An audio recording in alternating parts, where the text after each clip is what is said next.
салом, имрӯз 16 май аст ва барномаи хабари радио Озодӣ мустақиман пешниҳоди шумо мегардад. ҳоло мебинем ки кадом мавзӯъҳоро дорад. сардори раёсати андози вилояти Хатлон аз вазифа озод шуд. дар аввали моҳ тоҷирони бозори шаҳри Тус аз худсарии кормандони андоз эътироз карда буданд. дар ҳоле ки баҳсҳо оиди дурнамои бахши ҳавонавардӣ дар Тоҷикистон идома дорад, мусофирони тоҷик аз билетҳои қалбакии ҳавопаймо зарар диданд. рафтем, аризомона гирифтан, баёното гирифтан. Нози омаден гуфтан 100 000 кардаган бояд тақсимот кунанд. Ки гуфтанд? Прокуратураи нақлиёти Тоҷикистон. дар заруратраво бувад садҳо сокинони деҳаҳои Нуробод ба хотири сохтмони нирӯгоҳи Роғун хонаву дари худро тарк мекунанд. ҳама беҳтарин оби тозае ки оби бе ягон маблағ бе ҳеч таги кӯҳ мебия. Молу гол дорад кӯҳ пушта дорад. дар вилояти Хатлон сардори раёсати андоз аз мақомаш барканор гардид. Нурзода Ҷумъахонро дар ин вазифа Соиб Раҷабов иваз кард. сабаби барканории Нурзода расман тавзеҳ дода нашудааст, вале ҳафтаномаи СССР навиштааст ки ӯро барои эътирози тоҷирон дар шаҳри Тус аз кор озод намуданд. рӯзи 7 май навори эътирози гурӯҳи тоҷирони шаҳри Тус дар шабакаҳои иҷтимоӣ пайдо шуд ки аз боло бурдани андоз шикоят мекарданд. Президенти Тоҷикистон дар ҷаласаи рӯзи 10 май аз ин эътироз ёд овард ва бо хитоб ба кормандони андоз гуфт ки мардумро ба ҷон расонидед. беш аз як ҳафта боз даҳо мусофир наметавонанд аз Тоҷикистон ба кишварҳои гуногун сафар кунанд. мақомот чиптаҳои онҳоро тақаллубӣ гуфтанд. ин мусофирон мегӯянд бар зами он ки қаллобон нақшаҳои кору зиндагии онҳоро ба ҳам заданд, акнун маҷбуранд барои бозгардондани маблағашон ки аз 2 то 2.5 ҳазор сомонӣ аст рӯзҳо мунтазир монанд. Афсона Акобиршоева бо тафсилоти бештар. рӯзи дар дари ҳамин листа эстодем. Наметиам пуломона чихел кине. аз 4 рӯз беш 80 нафар натавонистааст аз фурудгоҳи байналмилалии шаҳри Душанбе ба шаҳрҳои гуногун сафар кунанд. Сабабашро чиптаҳои қалбакӣ гуфтанд. ҳоло онҳо интизори баррасии аризаи худ дар мақомотанд.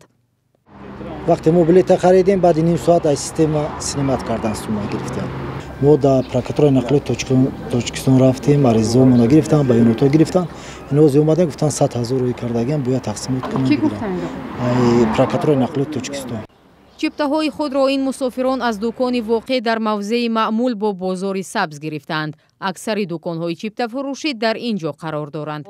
ай кор яъне ки хафо мондем. ма шаб мепаридем, мерафтем, объект гирифтагиам. бояд корро мегирифтем ки нарем объекта дига кас мегира.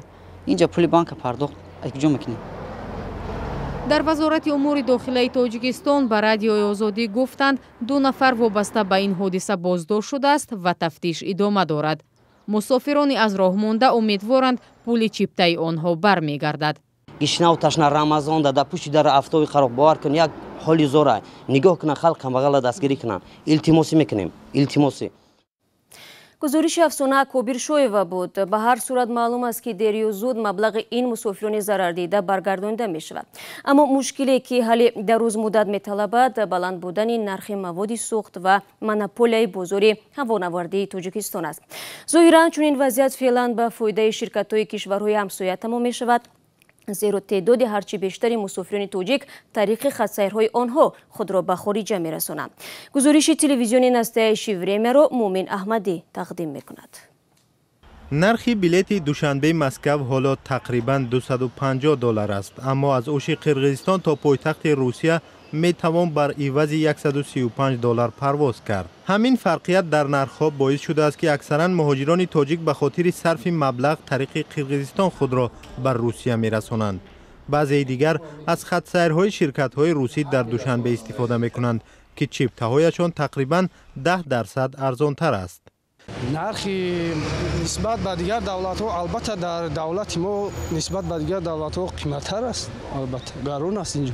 самолети расси хати рафтаним ами рӯзи ё 17 ё мисол агар пешакӣ агар авиакаса мисол пешакӣ бигири аммо билета бо арзонтар меалта. лекин мен ҳозир манам билет гирифтани ҳастам. мана душека телефон кардам гуфтанд ки рав да Қазоқистон гир, леки да Қирғизистон гир, леки да Қирғизия, леки вай оилам нотоб аст вай фиристодан накард.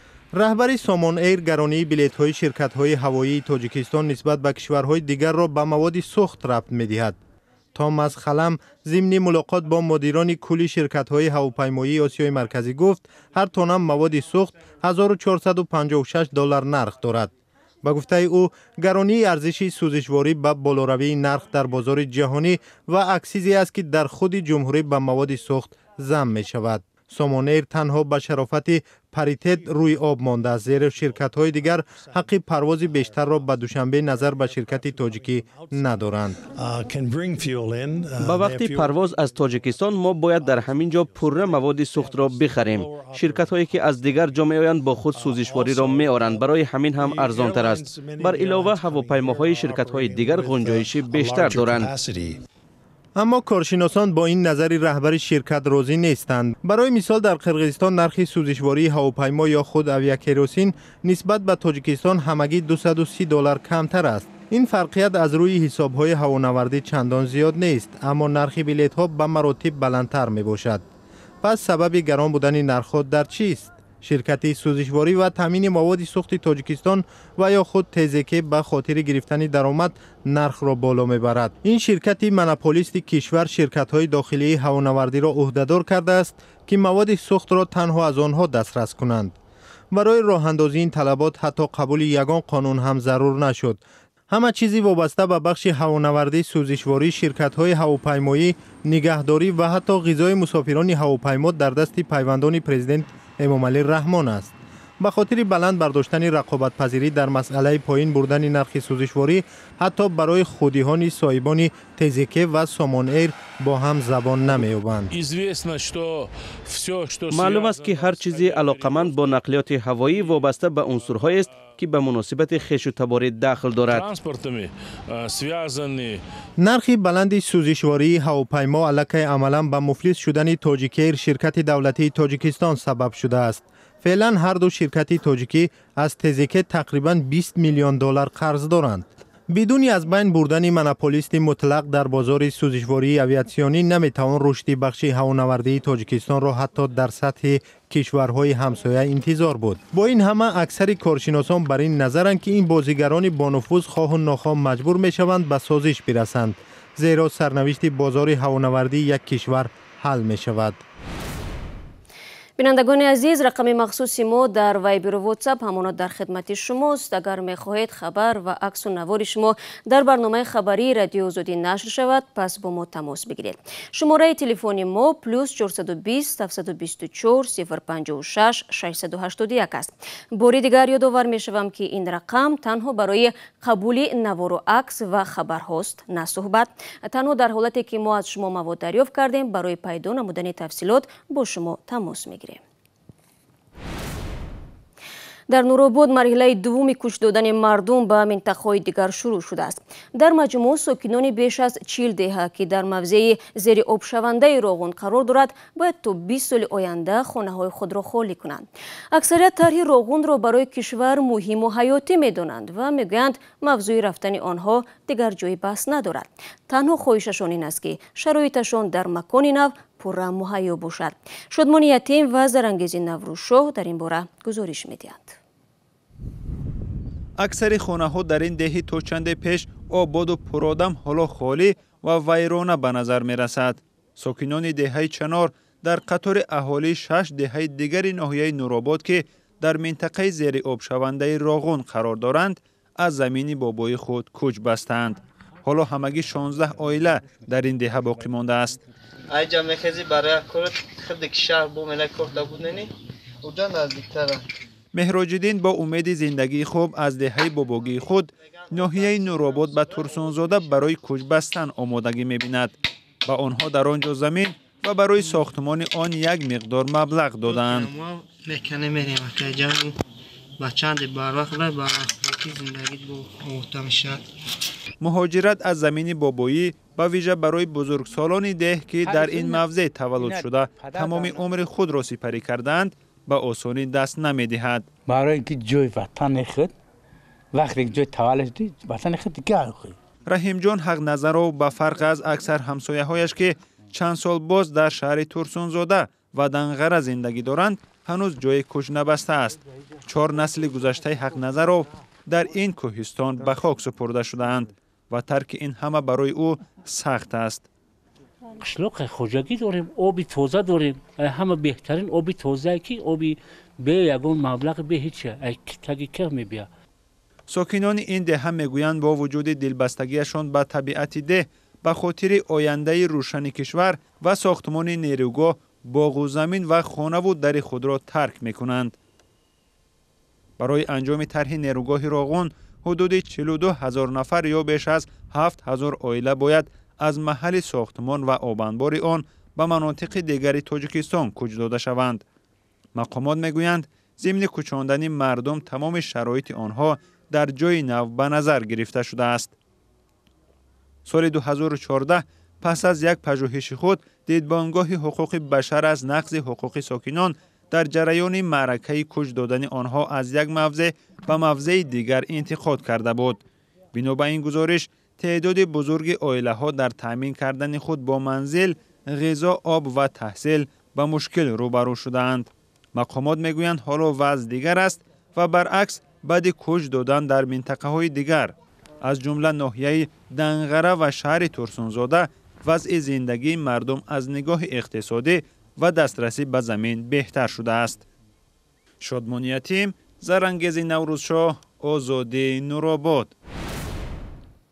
به فرق از ساکنان دهه‌های نورآباد که معلوم است چرا و به کجا کوچانیده میشوند، مسکونان بینای متعلق به وزارت فرهنگ میترسند که در کوچه میمانند. آنها باور دارند که وزارت میخواهد آنها را از خانه‌هایشان بیرون کند و برای همین با طلبات نو به نو زیر فشار گذاشته است. ادعایی که مسئولان وزارت فرهنگ آن را رد میکنند.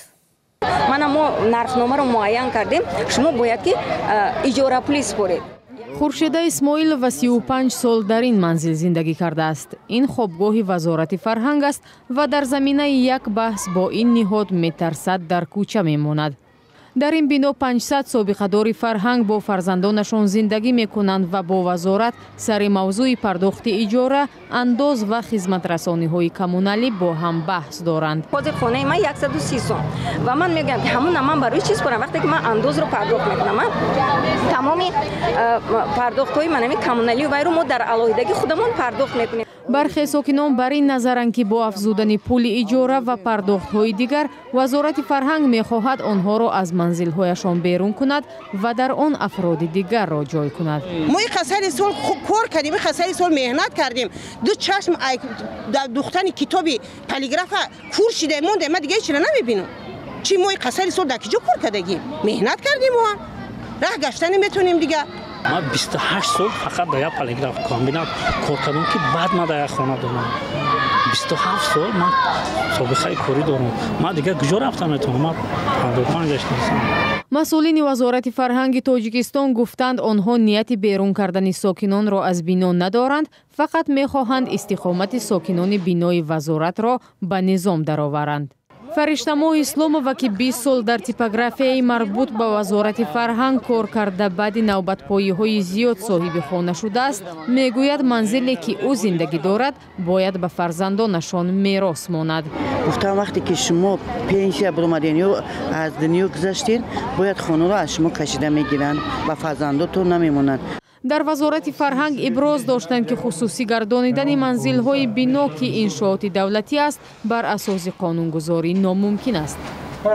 در پی بحث و نافهمی‌ها گروهی از ساکنان این بنا با ارسال نامه به دستگاه اجرایی جمهوری تاجیکستان خواستار آن شدند که به بحث‌ها میان آنها و مسئولین وزارت فرهنگ نقطه گذارند. و روز 16 می در دوشنبه نشست بین‌المللی در موضوع همایش یافتن خانواده‌های جنگجویان و تروریستان با جامعه آغاز شد. این نشست با تشبث اتحادیه اروپا و سازمان اینترنیوز تشکیل شده است. در مجموع در کنفرانس نمایندگان 50 کشور و بیش از 27 سازمان بین‌المللی و منطقوی شرکت می‌کنند. با این مطلب برنامه امروز را انجام میدیم، اما گزارش‌های ویدیویی از این بیشتر را شما امکان دارید 24 ساعت در شبانه روز در آزادی ویدیو کانال ما در یوتیوب تماشا کنید. تفصیلات خبرهای روز در سامانه رادیو آزادی www.azadi.org و صفحه‌های رادیو در شبکه‌های اجتماعی دسترس است. فردا صبح بر وقت نوید بامدادی تقدیمتان می‌گردد. تا فردا خدا نگهدار شما باشد.